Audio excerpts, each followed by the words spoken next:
Hey, Aiden Rigg here with Lead Freak Academy. I wanted to carry on from yesterday's topic and kind of refresh where we are and then where we're headed. Yesterday we spoke about the first part of sustainability or selling sustainability. And today we're going to continue on. Now, specifically what we spoke about the difference between market share and profitability. And it's essentially the time or the value or both that you're adding to your customer. So if you are just simply in a transactional sale with your prospect, with your customer, then you're simply dropping a box, they're paying a price. So Amazon is a transactional relationship. Being with Walmart is traditionally a transactional relationship. You walk in, their lowest price, or at least you think their lowest price. You get it because they're low price. They're going to have the inventory. You get the product fast. Or Amazon, low price, you get it fast. You don't have to go shopping. You're getting value in that sense, but there's not a lot of time invested. As you need to move up the ladder, and this is what we need to do in B2B selling. We need to add more value. If we don't add value, then they don't need a salesperson. They can simply just have a transactional relationship, have a website, and go in, sales in, sales out, like Amazon. So as B2B salespeople, as entrepreneurs, as people that are growing revenue for our organizations, we have to be able to add value. And value is added in the sense of the amount of time that you spend with the organization, with your prospect, and what are you giving them in response to that time. So as you invest more time, the customer is utilizing your time. They're appreciating that time. You're giving them something of value, so they're giving you more attention. So the time is an investment of the customer, and the time is the investment of you. And as you move up the ladder from market share or transactional selling up to profitability and creating an actual trusted advisor or an advisor role, insightful to your prospect, then we need to move up the ladder. And in commercial selling and selling cleaning, what we need to do is we need to change the game from here's the product or service we deliver to B players selling green cleaning and helping people be greener, to where when we move up to A players, B plus, A players, A organizations, the A salespeople, what they're doing is they're changing the focus from transactional, from green to sustainability. Right? And sustainability is what your prospects want. They might not even know it, but they want a sustainable position. They want to utilize sustainability in their organization because sustainability reduces a lot of things. It adds value to an organization. So sustainability is the centerpiece or the synergy of the three pillars of sustainability, of people, planet, and profit. Right? So when you are impacting the people, when you are impacting the planet in a positive way, those two things naturally, the outcomes of helping people, improving the lives and the productivity of people, and reducing the impact on the planet, such as resources, things like that. When those two things are working harmoniously, then profitability or more profits is realized by an organization. And when those three are working together, that's how you're going to make a difference in your prospect's business. So we want to recognize that essentially sustainability is about risk reduction. Right? Everything about sustainability that I see is about reducing the risk associated with not being sustainable. So you're reducing the risk to the people that are involved in a building, that live in a building, that work in a building. You're reducing the risk to the planet by reducing the impact, reducing water consumption, reducing energy costs, the risk. And those two risks, people and planet, produce better profits, more profitability for an organization. And so when those three pillars of sustainability are working together, what we're essentially doing is reducing the risk associated to the organization and to our customers. So we want to take our customer from being transactional to green to ultimately to sustainability. And that's not something you do in one swoop. It's something that you work towards. And so when you are working towards it, then you always have a reason to be in front of your customer. And you help them move up that ladder, up that grid to being full with sustainability. And then when you get there, you're still always managing new issues, new outcomes, new potentials, new problems.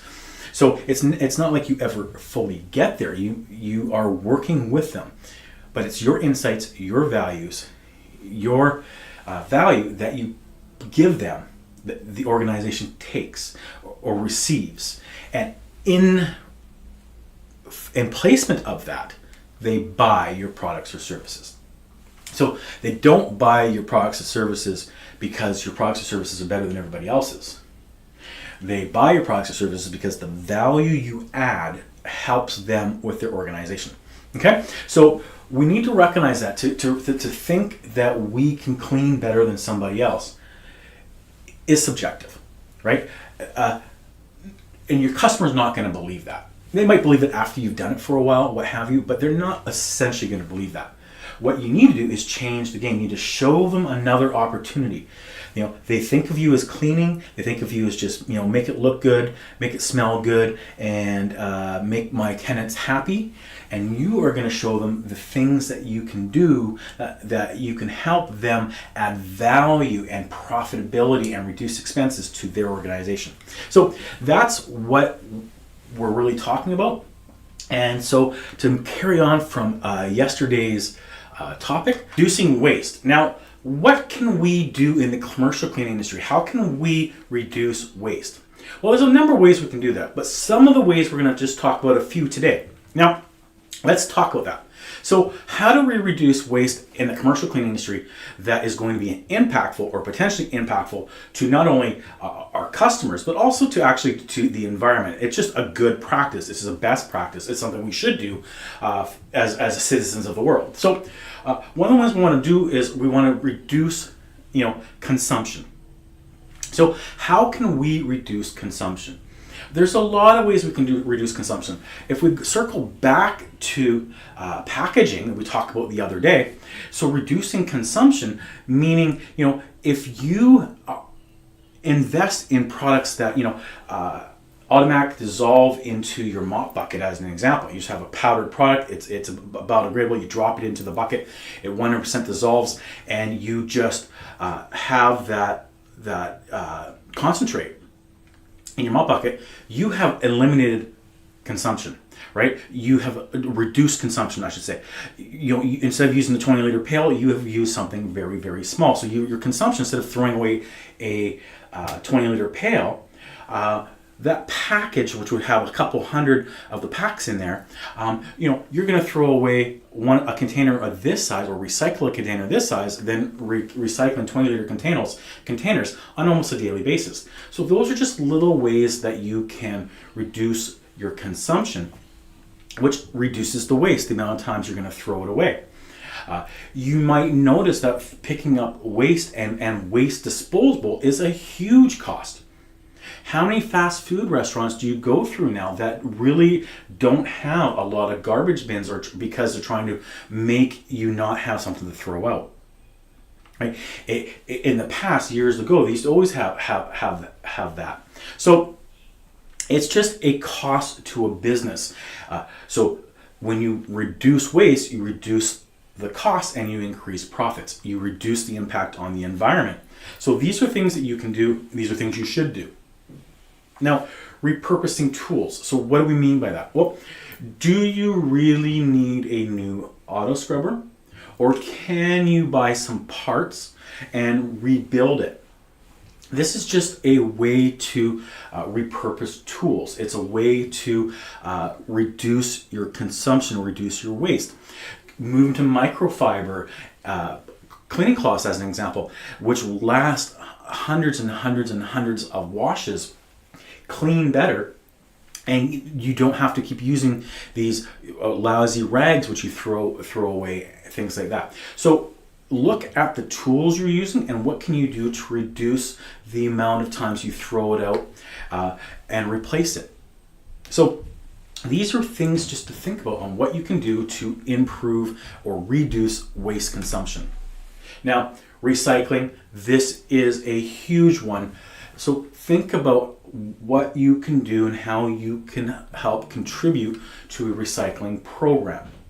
So these are things you want to look at. These are things that you want to implement, and you want to look at how you can work with your customer, with their business, and enhance their recycling program.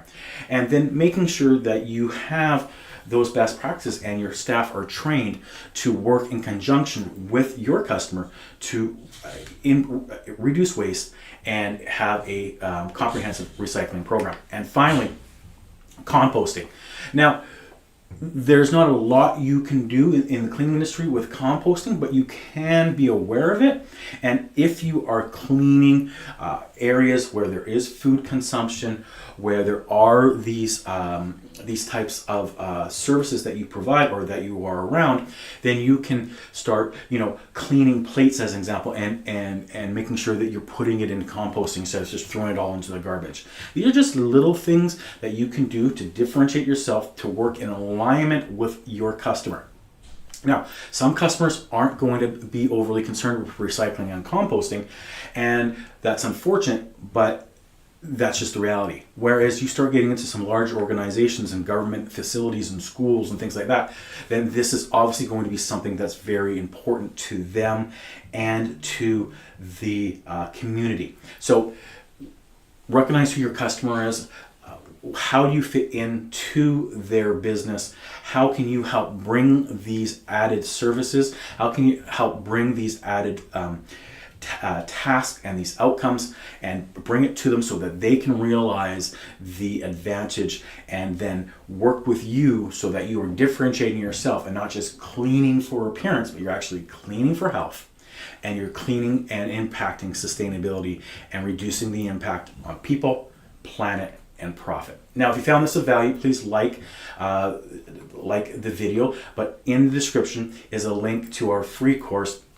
It's a 3-part course. There's get leads, engage leads, and convert leads, and we're specific to the cleaning industry. It'll help everybody, but specific to the cleaning industry. Hope you enjoy it. It's free. Click the link below.